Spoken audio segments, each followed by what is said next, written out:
شب برات میں یہ جو پٹاخے وغیرہ کسی نے پوچھ لیا اور آتش بازی حرام ہے، شب برات میں پٹاخے اور آتش بازی حرام ہے، کیونکہ یہ کوئی خوشی کی برات، کوئی برات شادی والی رات نہیں ہے۔ یہ برات سے مراد نجات ہے گناہوں سے اور دوزخ سے اور آفات و بلایا سے، اس سے برات پانے کی رات ہے کہ جو روئے گا، استغفار کرے گا، عبادت کرے گا، اس کو برات مل جائے گی دوزخ سے اور آفات اور بلایا سے۔ یہ پٹاخوں اور شورلی پٹاخوں والی اور وہ رات نہیں، اس کو سختی سے بند کیا جائے، اپنے علاقوں میں منع کریں، گھروں میں جا کے لوگوں کو تلقین کریں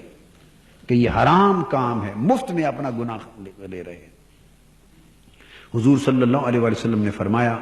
ان 5 راتوں کی دعا رد نہیں ہوتی، ایک جمعہ کی رات اور پھر بڑی راتوں میں فرمایا 15 شعبان کی رات۔ حضور صلی اللہ علیہ وسلم نے ایک اور بات اس میں ارشاد فرمائی جو اصلاح سے متعلق ہے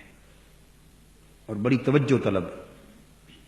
اس کو آپ ایک ایک کر کے اپنے دل کی تختی پہ لکھ لیں۔ ارشاد فرمایا کہ اس رات جو آدمی توبہ کرے، اللہ پاک آسمان دنیا پر اتر آتے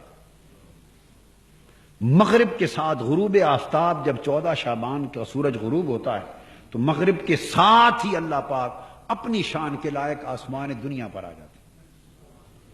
وہ عرش اور فوق العرش اور لا مکان، اپنی شان کے لائق اللہ پاک آسمان دنیا پر اپنے بندوں کے قریب آ جاتا ہے، اور اس کی فجر تک اللہ پاک آسمان دنیا پر بندوں کے قریب